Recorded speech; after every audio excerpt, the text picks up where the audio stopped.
Hello po sa lahat po ng mga fans at nagmamahal kay Miss Jillian Ward and Mr. Eman Baco sa Pacquiao.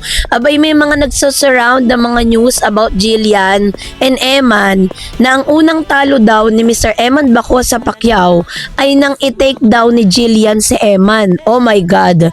Asan kaya nang galing yung balita na yan, ano? So yun ang pag-uusapan natin maya-maya lang. But before that, if you haven't subscribed yet to my YouTube channel, please don't forget to like, share, and subscribe at hit mo na rin ang notification bell for more showbiz updates.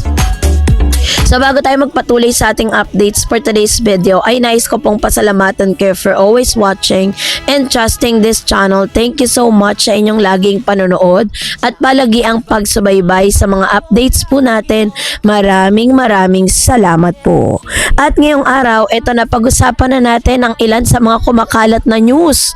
No, dito po sa TikTok, grabe po ang TikTok ng mga content creators, talagang mapagpagawa talaga ng chika, no? Kasi may nakita po akong isang post sa TikTok na sinasabi dito na parang may post kasi si Eman, yun kasi yung nag-trigger. Sabi niya dun sa post niya, yan, ilalagay ko sa screen, sabi niya dun na, ano bang nangyayari, anong nangyayari sa akin, ba't ko nararamdaman to, na kailangan niya daw burahin lahat ng mga social media account niya. So I think dun po na trigger yung mga tao kung bakit sinasabi nila na heartbroken daw si Mr. Eman Baco sa Pacquiao kasi nga doon sa kanyang My Day, sa kanyang IG. At may mga kumakalat na balita na hiwalay na daw si Jillian at si Eman Bacosa. Sumakit yung ulo ko, girl. Kasi nga naman, 'di ba? Number one is wala pa naman silang ina-announce na magjowa na sila. Paano naman po sila maghihiwalay? Ano ba 'yan? Saan ba galing yung news na 'yan? Pangalawa, is si Eman at si Miss Jillian Ward po ay wala pang sinasabing nagliligawan na sila. Sa ngayon is nandun sila sa stage of friendship. Yung friendship na 'yon, getting to know each other po 'yon. At the same time, nung tinanong si Jillian sa kanya pong pagpirma sa kanya pong kontrata, yung pag-renew niya ng panibagong kontrata sa GMA, tinanong siya kung nanliligaw ba si Eman, pero naging silent lang si Miss Jillian.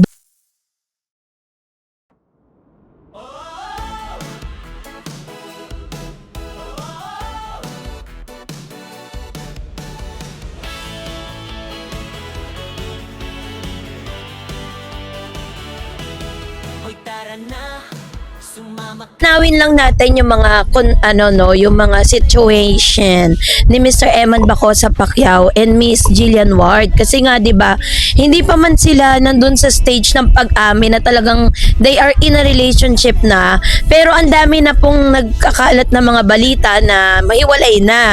Yun mismo ang dahilan kung bakit maraming mga actors and actresses, maraming mga couple po sa showbiz that mas gusto talaga nilang ilihim na lang, 'di ba, yung kanilang relationship. Wag na tayong lumayo sa example po ni Catherine Bernardo ngayon. Kahit ang dami ng mga ebidensya na nagpapatunay na si Miss Catherine at si Mayor Mark Alcala ay nagde-date na at lagi silang out of the country sila nitong lately lang dahil birthday nga ni Catherine, pero never pa rin silang umaamin sa publiko kahit ang dami nang nakikita. Yun tinatawag na what you see is what you get.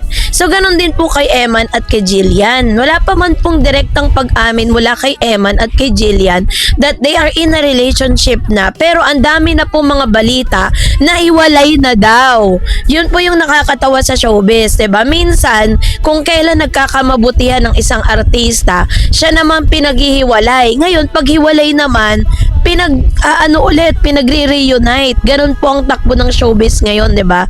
Kaya po no wonder why Miss Jillian Ward is nung tinanong siya kung nanliligaw ba si Eman sa kanya, hindi niya direktang sinagot, 'di ba? Kasi ganun din po si Mr. Eman Baco sa Pacquiao. Although sinasabi niya na pag tinatanong siya kung anong estado ng kanilang relationship ni Miss Jillian, ang sagot niya lang is secret. And minsan sinagot niya rin na sinabi niya na we're friends, ganun yung mga sagot niya.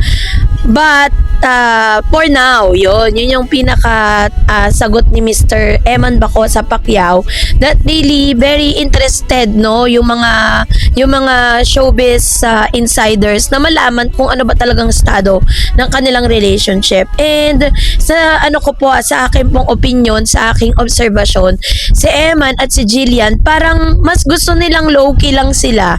Mas gusto nila na parang na nagkakaroon sila ng understanding to each other. May unawaan sila pero mas gusto nila na mas ilihim muna for now. 'Di ba? Mas maganda na sila na lang muna yung nagkakaunawaan kaysa naman po ipangalandakan nila sa publiko tapos maraming makialam, maraming mga chika, mga chismis. Alam niyo po kasi, although hindi natin may iwasan talaga na magkakaroon ng mga bad issues, yung mga fake news, mga bad publicity, kasi nga publicity yan eh. Good or bad publicity, still publicity para sa kanila. So, ako po, nung binalikan ko yung mga videos ni Miss Jillian Ward tsaka ni Eman Bacosa, nung time na si Miss Jillian ay in-invite ni Mr. Eman, doon po sa kanyang laban, no, sa Bohol, nakita ko may kilig factor talaga sila. At the same time, nakita ko na parang, okay, so nakita natin sa mga mata ni Jillian that she was really interested with Eman. Ganon din naman si Eman sa mga kinikilos niya with Jillian. Kitang-kita rin naman talaga na sobrang like niya si Miss Jillian Ward. At wala na po tayong pwedeng doon. Wala na tayong pwedeng i-deny doon sa katotohanan na yon, 'di ba, na nakikita natin towards them. Kaya naman yung mga nagkakalat na mga news na hiwalay na daw sila, yun daw yung pinaka first talo ni Mr. Eman Bacosa na parang pinaasa siya ni Jillian, na parang gusto siya ni Jillian pero hindi naman pala, which is wala pong katotohanan lahat yun, no? Minsan nakakaawa na rin si Jillian kasi ang daming mga fake news na sumisira, no, ng tahasan sa kanyang personalidad, sa kanyang pagiging isang artista, which is sabi ko nga hindi may iwasan kasi si Jillian po may pangalan na rin siya sa showbiz. Marami na rin siyang pinatunayan sa showbiz, 'di ba? Kaya no wonder why Miss Jillian Ward and Mr. Eman Bacosa Pacquiao is na hot seat patungkol sa bagay na ito kasi hindi talaga titigil ang publiko na talagang malaman kung ano talagang estado ng kanilang relationship. Pero as of now, I would say na talagang napaka-strong ng kanilang relationship bilang magkaibigan at nandun sila sa estado. Ito yung observation ko I hope na ganun din kayo. Yung observation, point of view ko with regards dun sa mga napapanood ko tapos sa mga binalikan kong interview po ni Miss Jillian at ni Eman, masasabi ko talaga na nandun na sila sa tinatawag na MU or mutual understanding. Wala pa man sila dun sa level ng kanilang relationship pero I know na meron na po silang unawaan. Yun po yung aking understanding sa mga nakikita ko kasi ilang taon na ba tayo at alam natin minsan nababasa din natin, 'di ba, yung sitwasyon po ng isang tao, ganun nakikita natin sa mga kilos, nababasa natin, 'di ba?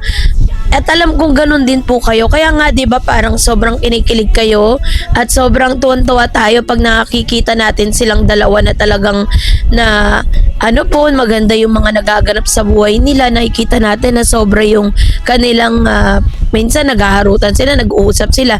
Lalo na't ngayon napakalapit nila, araw-araw silang magkasama. Kaso nga lang, bakit walang inilalabas ng mga BTS or behind the scene videos ang kampo po ng GMA with regards to that? Kasi ganito po yan.